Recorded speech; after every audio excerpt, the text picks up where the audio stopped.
আসসালামু আলাইকুম, ফারজানা নাহিদ জানাচ্ছেন টিভিতে দুপুরের খবর। সংসদে উপস্থাপনের জন্য 2024-25 অর্থ বছরের প্রস্তাবিত বাজেটের অনুমোদন দিয়েছে মন্ত্রিসভা। জাতীয় সংসদ ভবনে মন্ত্রিসভার বিশেষ বৈঠকে এই অনুমোদন দেওয়া হয়।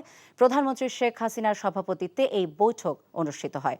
এতে অর্থমন্ত্রী আবুল হাসান মাহমুদ আলী সহ মন্ত্রী পরিষদের অন্য সদস্যরা অংশ নেন। বৈঠকে বাজেটের অগ্রাধিকারগুলো অবহিত করেন অর্থমন্ত্রী। এবারই প্রথম বাজেট উপস্থাপন করতে যাচ্ছেন আবুল হাসান মাহমুদ আলী।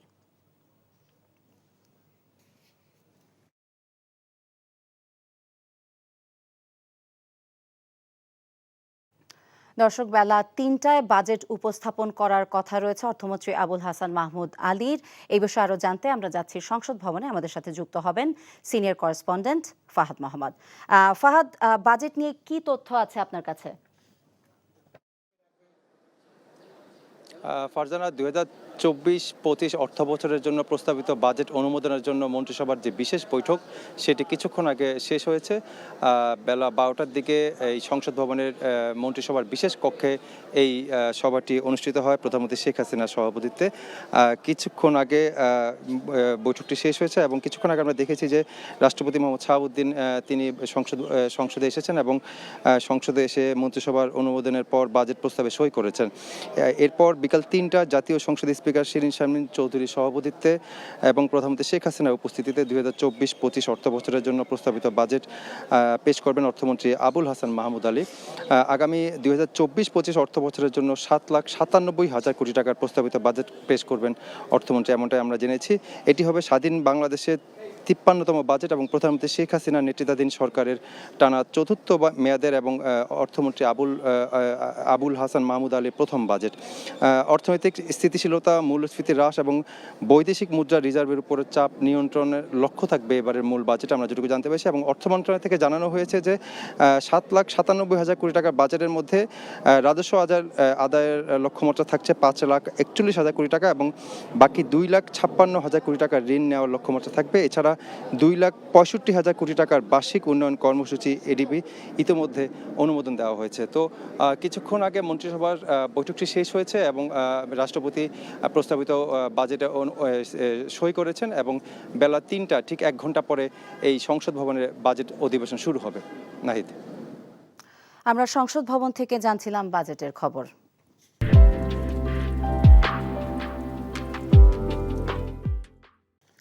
বাজেট বিষয়ে আরও জানাতে বার্তা কক্ষ থেকে এবারে যোগ দিচ্ছেন সিনিয়র করেসপন্ডেন্ট হাসানুল শাওন। আমরা সরাসরি তার কাছে যাচ্ছি। শাওন, কর ব্যবস্থায় কি পরিবর্তন আসছে এবারের বাজেটে? আসলে বাজেটের একটি প্রধান আগ্রহের জায়গা থেকে সাধারণ মানুষের, বিশেষ করে কম আয়ের মানুষ যারা করের আওতায় এসেছেন, বিশেষ করে ইটিআইএন যাদের আছে, তো তাদের একটি জায়গা থাকে আগ্রহের যে করমুক্ত আয়ের সীমা সেটি বাড়ছে কিনা। কিন্তু আমরা যতটুকু জানতে পেরেছি যে এই ব্যাপারে তাদের জন্য খুব একটা সুখবর নেই, কারণ করমুক্ত আয়ের সীমা আগের মতোই 3.5 লাখ টাকাই থাকছে। তবে করের যেই হার সেক্ষেত্রে কিছুটা পরিবর্তন আনা হয়েছে।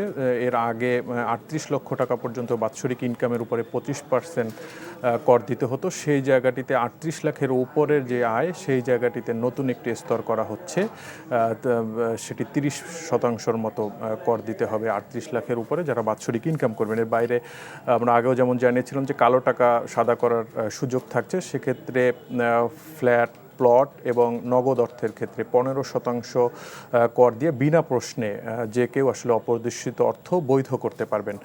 আর এর বাইরে এই প্রচণ্ড গরমের মধ্যে আসলে যারা ফ্রি এসি কিনতে চেয়েছিলেন বা পরিকল্পনা করছেন তাদের জন্য কিছুটা দুঃসংবাদ হতে পারে যে ফ্রিজের দাম কিছুটা বাড়তে পারে, কারণ ফ্রিজ এবং এসির দাম কিছুটা বাড়তে পারে, কারণ এই জায়গাটিতে বিশেষ করে কম্প্রেসার সেটি অনেকটাই আমদানি নির্ভর আমাদের দেশে। তো সেই জায়গাটিতে আমদানির উপরে নতুন করে আসলে শুল্ক বসতে পারে এবারের বাজেটে। আর যারা মোবাইলে বেশি কথা বলেন বা ইন্টারনেট নির্ভরতা যাদের বেশি, তো তাদের জন্য কিছুটা দুঃসংবাদ হতে পারে, কারণ এক্ষেত্রে নতুন করে ভ্যাট আরোপের একটা খবর আমরা পাচ্ছি, যে কারণে আসলে মোবাইলে কথা বলা এবং ইন্টারনেটের ব্যবহারের খরচ আসলে মানুষের বেড়ে যাবে। আর যারা ধূমপায়ী তাদের জন্য একটি দুঃসংবাদ যে এবার এই জায়গাটিতে আসলে শুল্ক বাড়ানো হচ্ছে এবং যেই মূল্যস্তর সেই জায়গাটিতেও কিছুটা পরিবর্তন আসছে, যে কারণে আসলে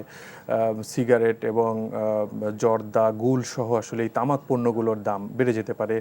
এর বাইরে পানির filter, LED energy saving bulb, generator, বিদ্যুতের তার, আমরা দেখছি আমদানি করা juice, carbonated beverage, energy drinks, এই জিনিসগুলোরও দাম বাড়ছে বলেই আমরা এখন পর্যন্ত জানতে পেরেছি। তবে কমার তালিকাটা একটু কম। গুঁড়া দুধ, চকলেট, ল্যাপটপ, কার্পেট, রড, বার এবং অ্যাঙ্গেল, কিডনি ডায়ালিসিসের খরচ কিছুটা কমতে পারে, কারণ এখানে ফিল্টার আমদানিতে শুল্ক কিছুটা কমানো হচ্ছে। শাওন, আরেকটি প্রশ্ন আছে, আমাদেরকে জানাবেন যে বাজেটে অগ্রাধিকার পাচ্ছে কোন কোন বিষয়, এই সম্পর্কে কোনো ধারণা পেয়েছেন কি?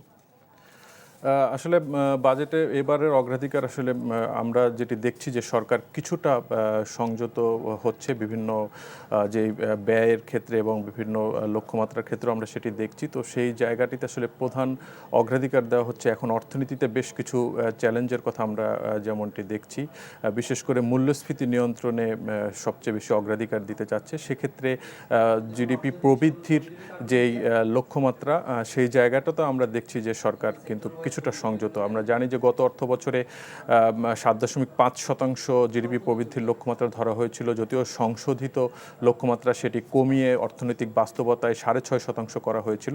সে জায়গাটিতে আগামী অর্থ বছরে 6.75% জিডিপি প্রবৃদ্ধির লক্ষ্যমাত্রা ধরা হচ্ছে। আর উন্নয়ন বাজেটের ক্ষেত্রে আমরা যেটি দেখছি যে পরিবহন, যোগাযোগ, বিদ্যুৎ, জ্বালানি, এই জায়গাগুলোতে আসলে সরকার অগ্রাধিকার দিতে চাচ্ছে। মানে এর বাইরে ভর্তুকির ক্ষেত্রেও আসলে এই বিদ্যুৎ, জ্বালানি, কৃষি, এই জায়গাগুলোতেই আসলে আগামী অর্থ বছরে বেশি গুরুত্ব দেখছি আমরা, এবং ভর্তুকির পরিমাণটাও সেক্ষেত্রে কিছুটা বাড়ছে। যদিও আইএমএফের ঋণের শর্তের চাপ ছিল ভর্তুকি কমানো, কিন্তু অর্থনৈতিক বাস্তবতায় আসলে এই জায়গাগুলোতে এই ভর্তুকির চাপটা সরকারের নিতে হচ্ছে।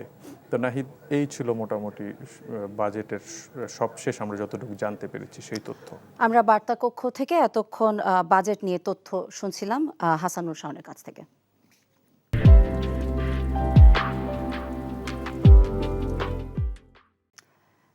বাজেটের খবর জানতে এবারে আমরা যাচ্ছি রাজশাহীতে। আমাদের সাথে যুক্ত হবেন সিনিয়র করেসপন্ডেন্ট সমর সাজু।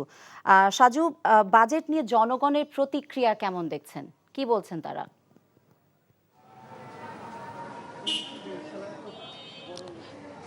ফারজানা, আর কিছুক্ষণ পর জাতীয় সংসদে যে বাজেট, জাতীয় যে বাজেট, সেই বাজেট যে ঘোষণা করতে যাচ্ছেন অর্থমন্ত্রী মাহমুদ আলী। তো এই বিষয়ে আমি সাধারণ মানুষের সঙ্গে কথা বলেছি, তারা বলেছেন যে মূল্যস্ফীতির যে এই যুগ, মূল্যস্ফীতির যে প্রভাব, সেই প্রভাব যেন তাদের বাজেটে যেন এমনভাবে এই বাজেট করা হয় যে মূল্যস্ফীতির যে প্রভাব, সেই প্রভাব থেকে সাধারণ মানুষ যেন মুক্তি পায়। আমি সাধারণ মানুষের সঙ্গে কথা বলেছি, তারা বলছে যে এখন যে নিত্য প্রয়োজনীয় যেসব পণ্য, সেই সব পণ্যের যে ঊর্ধ্বগতি, সেই পণ্য কিনতে তাদের যে তাদের মাসিক যে আয়, সেই মাসিক আয় একটু বড় অংশ কিন্তু তাদের চলে যায় এই কেনাকাটা করতে। এই কারণেই সাধারণ মানুষের কী প্রতিক্রিয়া, আমরা দুই একজনের সঙ্গে কথা বলে আপনাকে সেটা জানাতে চাই। আমি এখন এই মুহূর্তে আছি রাজশাহী নগরীর কুমারপাড়া এলাকায়। এখানে আমরা বেশ কয়েকজন লোককে দেখতে পাচ্ছি। তার মধ্যে আপনাকে কাছে আমি যদি জানতে চাই যে আজকে জানেন যে জাতীয় সংসদে অর্থমন্ত্রী বাজেট প্রণয়ন করতে যাচ্ছে, তো এই বাজেটকে নিয়ে আপনাদের প্রত্যাশাটা কি? আসলে আমাদের প্রত্যাশা যে আজকের যে বাজেট, সেই বাজেট প্রায় বছরেই বাজেট হয়, কিন্তু আমরা নাগরিকরা এই বাজেটে কোনো উপকার আমরা পাই না। যেমন যেই জিনিসগুলির দাম আপনার বেশি হয়, রাতারাতি কিভাবে তারা জানে যে এই রাত থেকে তারা আরও এই দাম বাড়ায় দেয়, আর যেগুলি কমে সেগুলি আর কোনো কমে না। এই হিসাবে নাগরিকদের কোনো উপকার হয় বলে আমার জানা নেই। হ্যাঁ, আমি এই বাজেট প্রত্যাখ্যান করছি। এই হিসাবে আমি মনে করি যে সুন্দর সুষ্ঠু বাজেট করে জনগণের জন্য উপকার হয় সেই বাজেটই সরকার গঠন করবে। আচ্ছা, বাজেট তো এখনো ঘোষণাই হয়নি, তাতে প্রত্যাখ্যানের প্রশ্ন ওঠে না। তবে আপনি যেটা বলেছেন যে যেসব জিনিসপত্রের দাম ঘোষণা বেড়ে যায় বাজেটের পরপর, আমরা এটা প্রতি বছর লক্ষ্য করছি। সাধারণ মানুষেরও ফারজানা বলেছে যে যেসব জিনিসের পণ্যের মূল্য সরকার বাজেটে প্রস্তাব আসে, সেই প্রস্তাব বাজেট বাস্তবায়ন করার আগেই সেসব জিনিসের দামপত্র বেড়ে যায়। এ ব্যাপারে আমরা আর একটু জানতে চাই যে আপনারা জানেন যে এবারে যে সরকারের বৈদেশিক ঋণের সুদ মওকুফের সুদ পরিশোধের একটা বিষয় আছে, তো এর প্রভাব আপনার জাতীয় বাজেটে কোনো পড়বে কিনা এবং আপনাদের প্রত্যাশা কি? জি, আমরা দেখেন আমরা প্রতিবারই বাজেট হচ্ছে, আমরা দেখছি যে বাজেটের পরে আপনার দ্রব্যমূল্যের ঊর্ধ্বগতি হয়। তো আমরা বিশ্বাস করি, সরকারের কাছে আশা করি যেন এমন এক বাজেট দিবে যেন জনসাধারণের দ্রব্যমূল্য এবং পণ্য সামগ্রী যেন তাদের নিয়ন্ত্রণে থাকে। এবং আমরা পেপার পত্রিকায় দেখতে পাচ্ছি যে বৈদেশিক ঋণের যে সুদসহ কিস্তি আগামী মাস থেকে দেওয়া শুরু হতে পারে।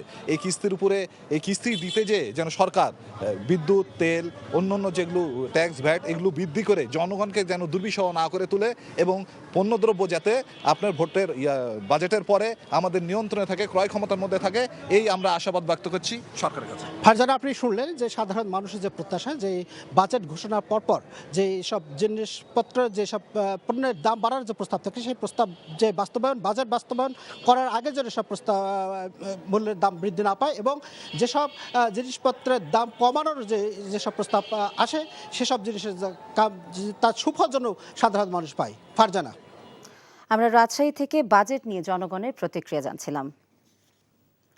নিম্ন আদালতে লোহার খাঁচা কেন অবৈধ ঘোষণা করা হবে না জানতে চেয়ে রুল জারি করেছে হাইকোর্ট। বিচারপতি মোস্তফা জামান ইসলাম এবং বিচারপতি মাসুদ হোসেন দোলনের দ্বৈত বেঞ্চ এই আদেশ দেন। এর আগে মামলা কার্যক্রম চলাকালে আসামিদের রাখার জন্য দেশের কোন কোন আদালত কক্ষে লোহার খাঁচা বসানো হয়েছে তার তালিকা চেয়েছিল একই আদালত। এক রিট আবেদনের প্রেক্ষিতে আদালত কক্ষ থেকে ধাতব খাঁচা অপসারণ এবং সারা দেশের আদালত কক্ষে কাঠের বেষ্টনী পুনঃস্থাপনে কেন নির্দেশ দেওয়া হবে না তা জানতে চেয়ে রুল জারি করেন হাইকোর্ট। সুপ্রিম কোর্টের 10 আইনজীবী রিটটি করেছিলেন। সাবেক পুলিশ প্রধান বেনজির আহমেদকে বিদেশে পালিয়ে যেতে সহায়তা করে সরকার প্রমাণ করেছে তারাই বেনজিরকে দুর্নীতিগ্রস্ত হিসেবে তৈরি করেছে, এমন মন্তব্য করেছেন বিএনপির সিনিয়র যুগ্ম মহাসচিব রিজভী আহমেদ। দুপুরে ঢাকার রিপোর্টার্স ইউনিটিতে তাঁতি দল আয়োজিত এক অনুষ্ঠানে এই মন্তব্য করেন তিনি। যে বেনজির সাহেবের নামে এত ঘটনা, তিনি বিদেশে চলে গেলেন, পররাষ্ট্রমন্ত্রী বলছেন বিদেশ যাওয়ার ব্যাপারে তার নিষেধাজ্ঞা নাই। তার এইসব ঘটনার মধ্যে দিয়ে কি প্রমাণিত হয় না যে সরকার বেনজির সাহেবকে লালন পালন করেছে? কারণ এদেরকে দিয়েই শেখ হাসিনা ভোটারবিহীন নির্বাচন তিনি করেছেন, রাতের অন্ধকারে নির্বাচন করেছেন, সমস্ত অপকর্ম করিয়েছেন এদেরকে দিয়ে। গাজীপুরে ডেনমার্কের দুগ্ধ উৎপাদনকারী প্রতিষ্ঠান আরলা ফুডসের অত্যাধুনিক এবং টেকসই ইউএইচটি ফ্যাক্টরির উদ্বোধন করা হয়েছে। সকালে উদ্বোধন অনুষ্ঠানে উপস্থিত ছিলেন মৎস্য ও প্রাণী সম্পদ মন্ত্রী মোহাম্মদ আব্দুর রহমান, বাংলাদেশে নিযুক্ত ডেনমার্কের রাষ্ট্রদূত ক্রিশ্চিয়ান ব্রেক্স মোলার এবং সরকারি ও বেসরকারি বিভিন্ন প্রতিষ্ঠানের কর্মকর্তারা। ব্যবসায়িক অংশীদার মিউচুয়াল গ্রুপের সাথে প্রায় 15 মিলিয়ন ইউরোর যৌথ বিনিয়োগের মাধ্যমে ফ্যাক্টরিটি বাংলাদেশের মানুষের জন্য সাশ্রয়ী মূল্যে দুগ্ধ উৎপাদনের জন্য একটি নতুন মানদণ্ড হতে চলেছে। ইউএইচটি হল 135 থেকে 40 ডিগ্রি সেলসিয়াস তাপমাত্রায় 4 সেকেন্ড উত্তপ্ত করে সম্পূর্ণ জীবাণুমুক্ত করার পর প্যাকেটজাত করা হয়। বিশ্বে এই পদ্ধতিতে দুধের চাহিদা বাড়ছে। ভারতের নির্বাচনে জয় পেয়েছেন স্বাধীনতাকামী কারাবন্দী 3 নেতা। তাদের দুজন পাঞ্জাবের অমৃতলাল সিং এবং সরবজিৎ সিং, তৃতীয়জন জম্মু কাশ্মীরের ইঞ্জিনিয়ার আব্দুল রশিদ শেখ। এ নেতারা 2 লাখেরও বেশি ভোটে প্রতিদ্বন্দ্বীদের পরাজিত করেছেন। কারাবন্দী হলেও তারা শপথ নেবেন। তাদের জয় স্বাধীনতাকামীদের মনোবল বেড়েছে। আরও জানাচ্ছেন রানা মনসুর। ভারতের লোকসভা নির্বাচনে মাত্র 7 জন স্বতন্ত্র প্রার্থী জয়লাভ করেছেন। এদের মধ্যে কারাবন্দী 3 জন। কারাবন্দী নেতারা স্বাধীনতাকামী, কারাবন্দী নেতারা বিচ্ছিন্নতাবাদী। তারা পাঞ্জাব এবং জম্মু কাশ্মীরের স্বাধীনতা চান। এদের একজন পাঞ্জাবের অমৃতলাল সিং। পাঞ্জাবের স্বাধীনতাকামী এই নেতা আসামের কারাগারে রয়েছেন। পাঞ্জাবের খাদুর সাহেব আসন থেকে এবারের লোকসভা নির্বাচনে অমৃতলাল সিং জয়লাভ করেছেন। অমৃতলাল লোকসভা নির্বাচনে ভোট পেয়েছেন 4,04,430টি। কংগ্রেসের প্রার্থী কুলবীর সিং এবং আম আদমি পার্টির লালজিৎ সিং এর চেয়েও 2 লাখের বেশি ভোট বেশি পেয়েছেন অমৃতলাল। পাঞ্জাবের আরেক স্বাধীনতাকামী নেতা সরবজিৎ সিং খালসা ফারিদকোট আসন থেকে জয়লাভ করেছেন। তিনি মোট ভোট পেয়েছেন 3 লাখ। সরবজিৎ সিং ভারতের সাবেক প্রধানমন্ত্রী ইন্দিরা গান্ধীর হত্যাকারীদের একজন বিয়ন সিং এর পুত্র। সরবজিৎ সিং এর চাচা ছিলেন ভারতের স্বাধীনতা আন্দোলনের পুরোধা ভগৎ সিং। পাঞ্জাবের স্বাধীনতাকামী এই নেতাও আসামে কারাবন্দী রয়েছেন। জম্মু কাশ্মীরের সাবেক মুখ্যমন্ত্রী ওমর আব্দুল্লাহ, মেহবুবা মুফতিরা এবারের লোকসভা নির্বাচনে পরাজিত হলেও স্বাধীনতাকামী কারাবন্দী নেতা ইঞ্জিনিয়ার শেখ আব্দুল রশিদ বিপুল জনপ্রিয়তা নিয়ে জয়লাভ করেছেন। জম্মু কাশ্মীরের বারামুল্লা আসন থেকে 56 বছর বয়সী রশিদ ভোট পেয়েছেন 4,73,000। সাবেক মুখ্যমন্ত্রী ওমর আব্দুল্লাহকে রশিদ হারিয়েছেন 2,10,000-এর বেশি ভোটে। 2019 সালে সন্ত্রাসে মদদের অভিযোগে ইঞ্জিনিয়ার রশিদকে কারাবন্দী করেছিল বিজেপি সরকার। রানা মঞ্জুর, এনটিভি ইন্টারন্যাশনাল ডেস্ক। খবর শেষ করছি, যাবার আগে তাই ক্রাউন সিমেন্ট শিরোনামগুলো আরও একবার।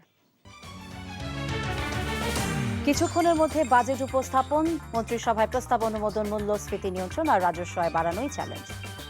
সাধারণ মানুষের স্বস্তির কথা চিন্তা করে এবারের বাজেট প্রণয়ন হয়েছে, জানিয়েছেন অর্থমন্ত্রী। মোদির শপথ অনুষ্ঠানে যোগ দিতে কাল দিল্লি যাচ্ছেন প্রধানমন্ত্রী। কে কোন দপ্তর পাচ্ছেন চলছে আলোচনা।